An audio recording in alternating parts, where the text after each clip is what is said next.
परमात्मा को पाना बहुत आसान है, सतलोक में जाना बहुत आसान है, लेकिन काल भगवान ने जो हमारे ऊपर ये अननेसेसरी बोझ लाद रखा है, जैसे 56 प्रकार की पूजाएं, नाना प्रकार की रीति रिवाजें जिनका कोई औचित्य नहीं, हम बेमतलब अपना समय व्यर्थ करते थे। जैसे होली मनाते हैं, दिवाली मनाते हैं, अब इसमें के फंड शुरू कर दिया, बम भटकावेंगे, कितना प्रदूषण हो जाता है। किसी की आंख में डाला गया, आंख फूट गई, किसी के कपड़े जल गए, किसी के खेतों में पूड़ियाँ जल गई, किसी का घर में आग लग गई, और प्रदूषण निरा, और सारी रात बड़ा है बड़ कोई मरीज है, बीमार है, उसने वो परेशानी रहे। ये कोई खुशी का तरीका है?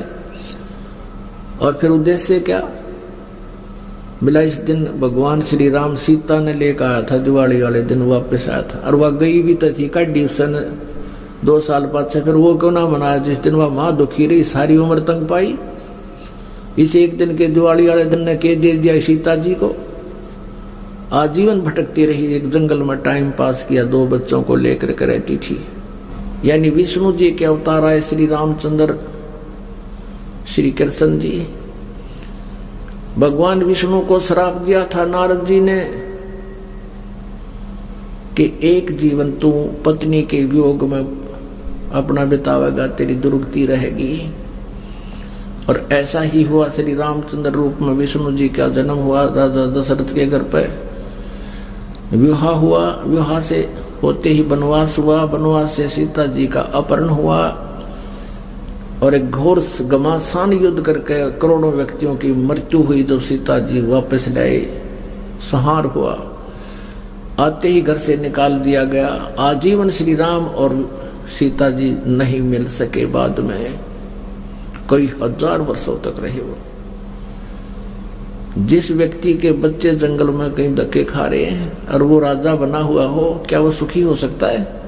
सपने में भी नहीं हो सकता।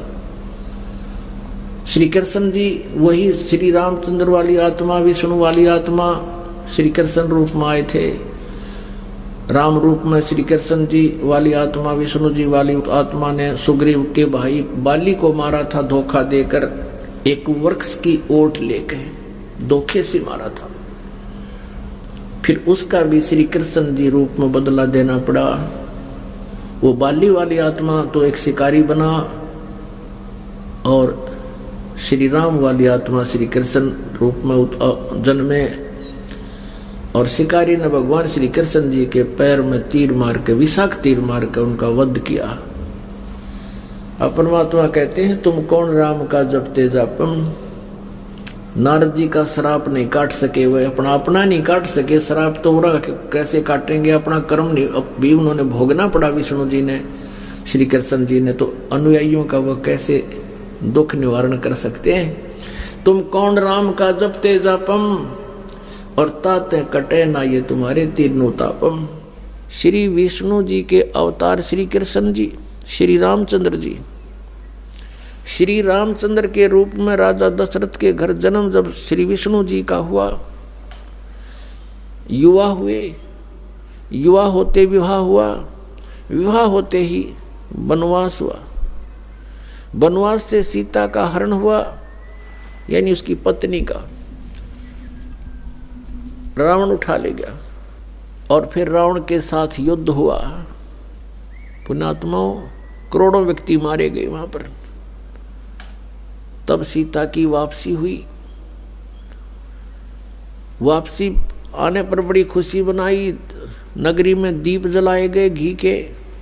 सीता के वापस, श्री राम के वापस आने पर, सीता लौटा लाने पर, और कुछ दिनों के बाद सीता जी का निष्कासन कर दिया श्री रामचंद्र जी ने स्वयं ही। किस बात पर के एक धोबी ने व्यंग कस दिया, वो अपनी पत्नी को धमका रहा था रात्रि के समय। वो किसी उस आपस में कहा सुनी होने से उस धोबी की पत्नी घर से बाहर चली गई थी कहीं अपने रिश्तेदारी में। फिर वो वापस लेकर आया तो उसको धमका रहा था कि मैं तुझे घर नहीं रखूंगा, तू 3 दिन कहाँ रही? मैं दशरथ के पुत्र जैसा नहीं हूं जो वहां पर 12 वर्ष तक रावण के पास रही, उसको फिर घर ले आया। उधर से श्री रामचंद्र जी राजा थे अयोध्या के। पहले राजा लोग अपनी प्रजा के दुख सुखों को स्वयं ही जाना करते थे, रात्रि के अंदर वेश बदल कर घूमा करते थे। ये बात जब देखा कि किस घर में की आवाज आ रही है, वहां खड़ा होकर सुना, तब उसने सुनने को मिला कि मैं उस राजा दशरथ के पुत्र रामचंद्र जैसा नहीं हूं जो रावण के पास उसकी पत्नी रही और उसको घर में रखे हुए है, तो सुबह निकल जाना यहाँ से। इस बात को सुनकर ही श्री रामचंद्र जी ने सीता जी को निष्कासित कर दिया, निकाल दिया घर से, कि नगरी के लोग मेरे ऊपर व्यंग कस रहे हैं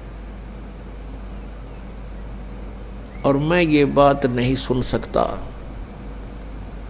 पुण्यात्माओं, जब सीता जी को रामचंद्र जी लाने लगे, रावण का वध करके लंका का राज्य विभीषण को देकर,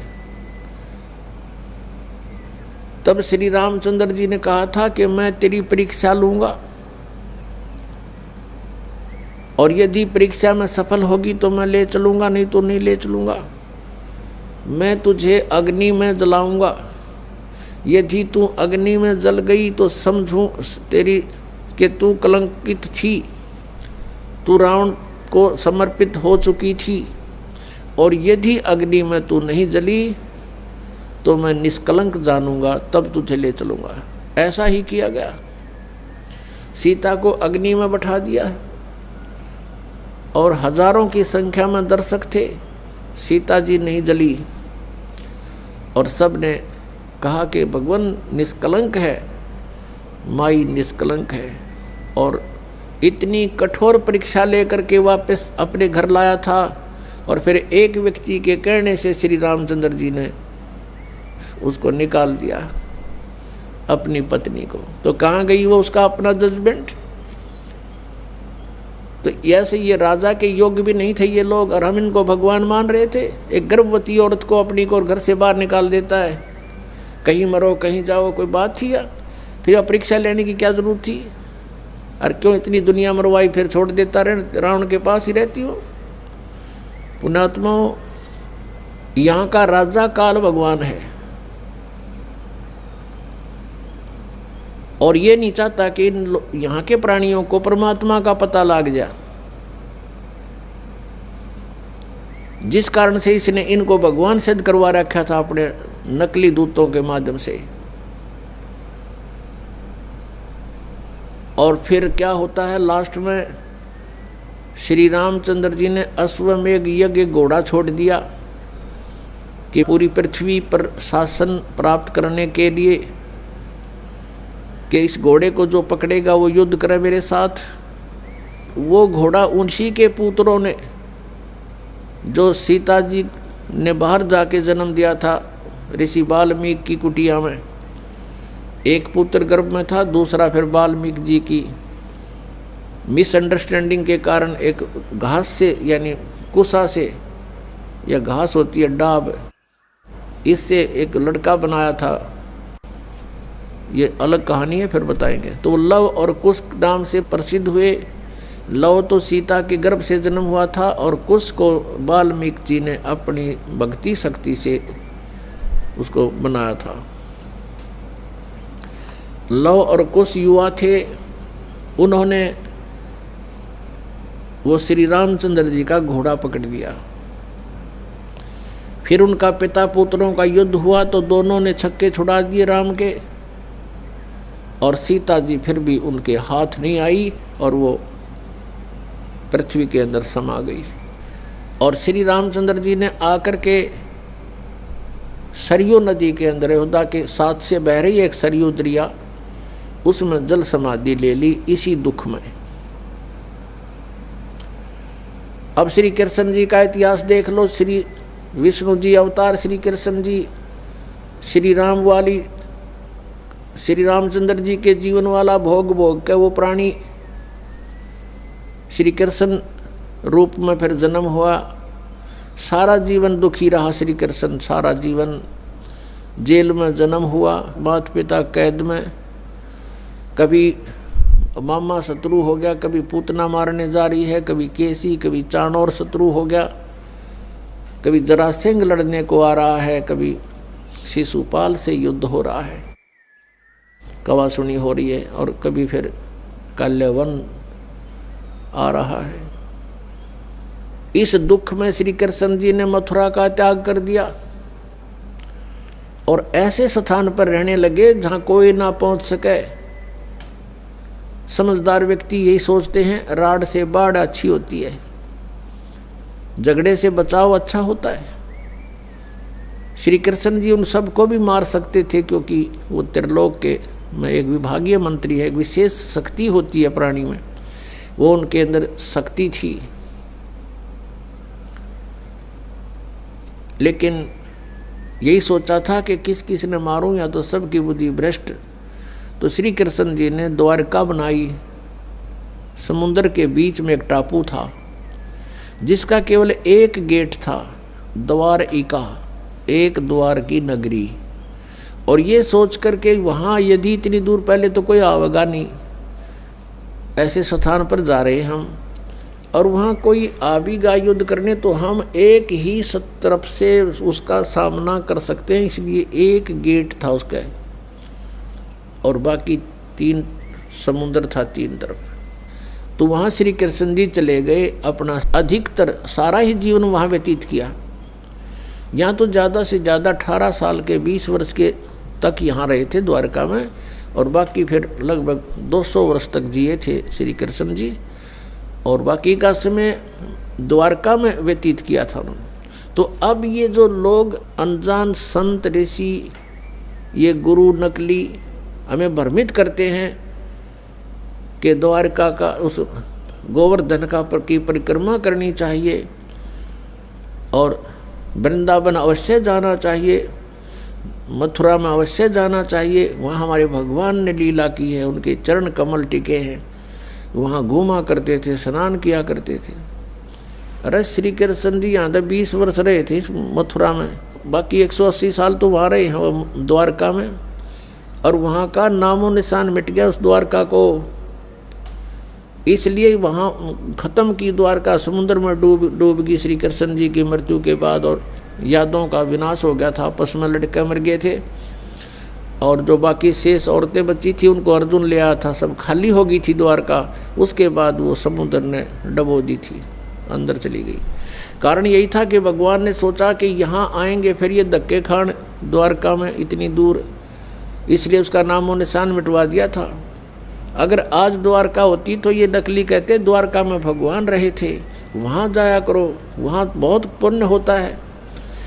उस द्वारका में तो सत्यानाश होया था, सारे यादव कटका मर गए थे वहाँ पर। आज भी जाते हैं वहाँ बहुत से श्रद्धालु। तो कहने का भाव यह है कि जब तक आत्मज्ञान बिना नर भटके, इस तत्व ज्ञान बिना नर भटके, कदे मथुरा कदे काशी। फिर श्री कृष्ण जी का फिर कैसे अंत हुआ? श्री कृष्ण जी के सामने पूरा यादव कुल आपस में लड़का मर गया, पोते पड़पोते रिश्तेदार सब आपस में कटका मर गए। और वो सारा सांग देख कर, वो सारा अनर्थ देख कर जब श्री कृष्ण जी की मृत्यु हुई, एक परिवार के सामने एक आधे की मृत्यु हो जाती है, उसका कलेजा फट जाता है, रो रो के पागल हो जाता है इंसान। तो पुण्यात्माओं, आज तक हमें सत्यनारायण कथा नहीं मिली थी, और ये सत्य कथा है। सत्यनारायण का अर्थ है सच्चा भगवान, और सच्चे भगवान की सच्ची कहानी, सच्ची कथाएं।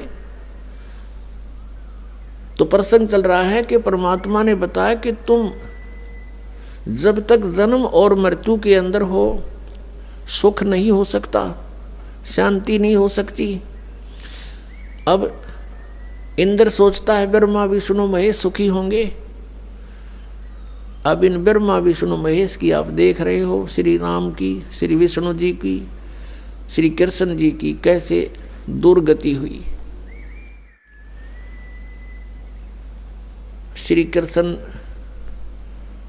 यानी ब्रह्मा विष्णु महेश सोचते हैं कि परमात्मा कोई और है, हम सुखी नहीं हैं। अब प्रसंग चल रहा है कि सत्यनारायण कथा जो है,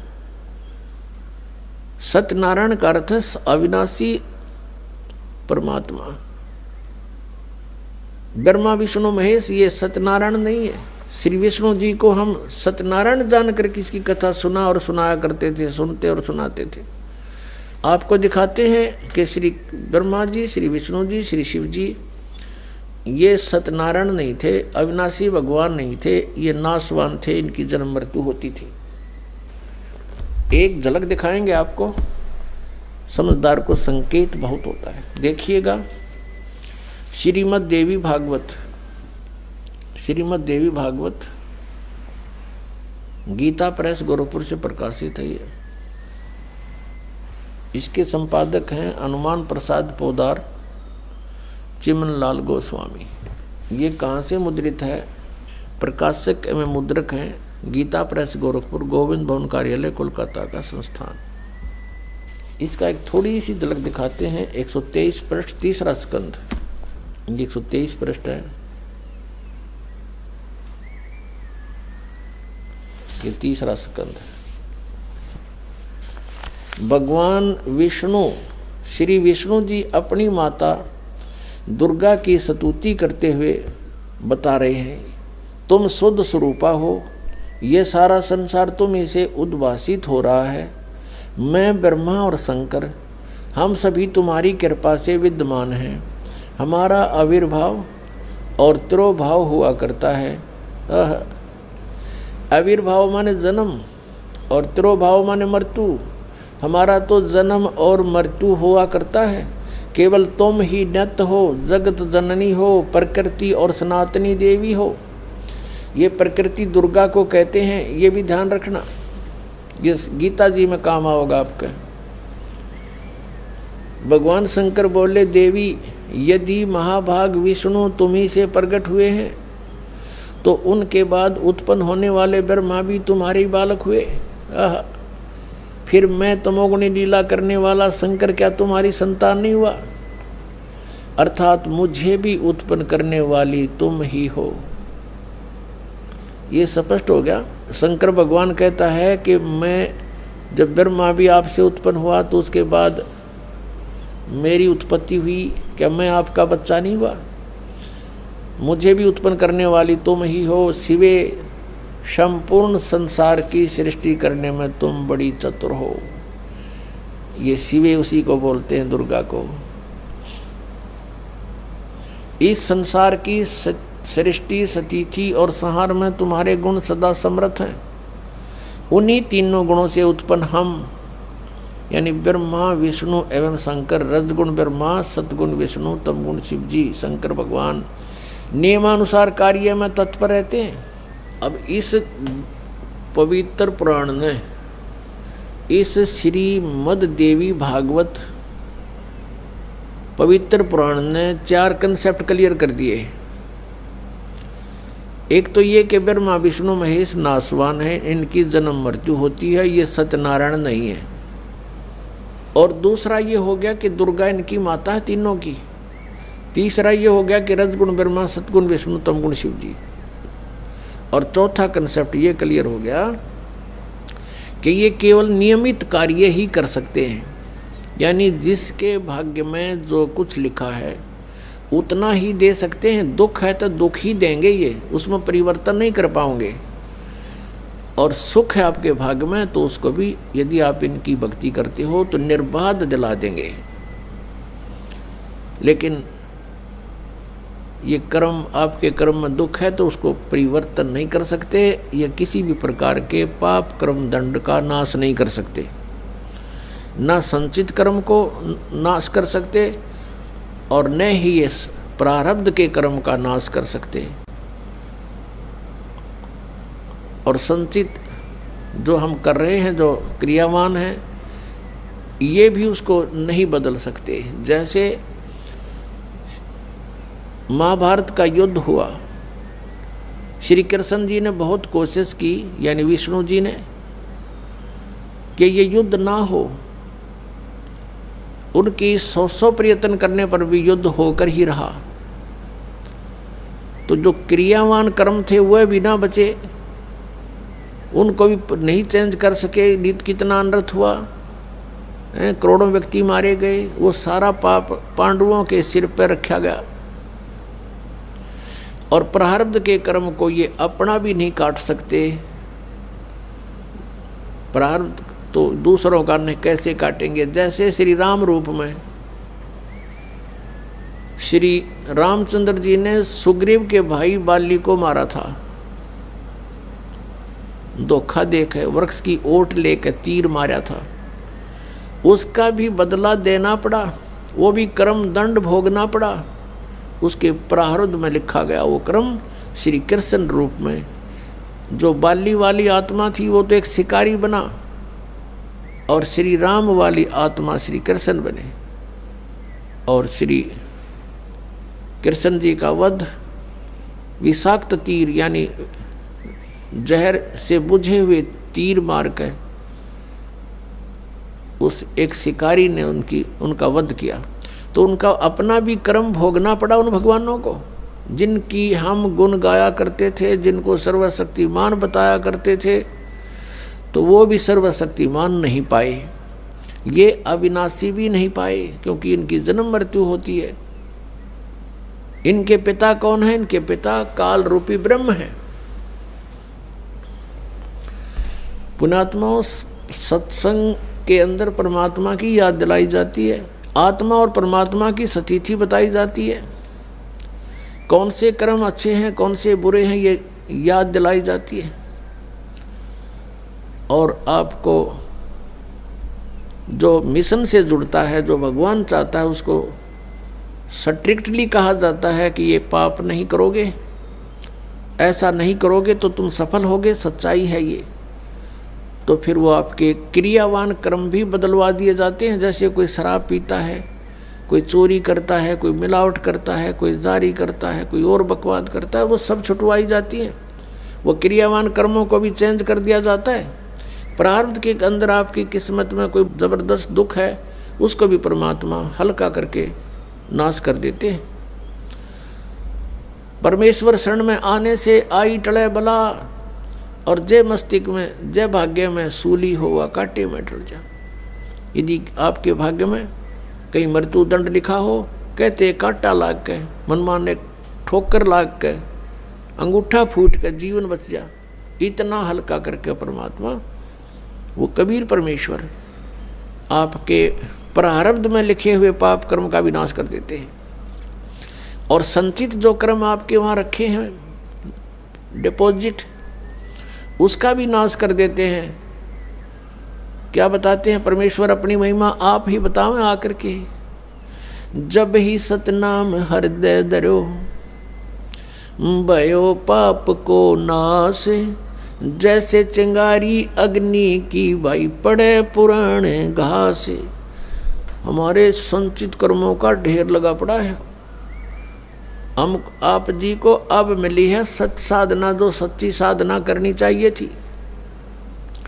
इस सत साधना को ना करके हम जितने भी क्रियाएं करते थे, वो शास्त्र विधि को त्याग कर मनमाना आचरण था। वो भगवान के विधान के विपरीत था।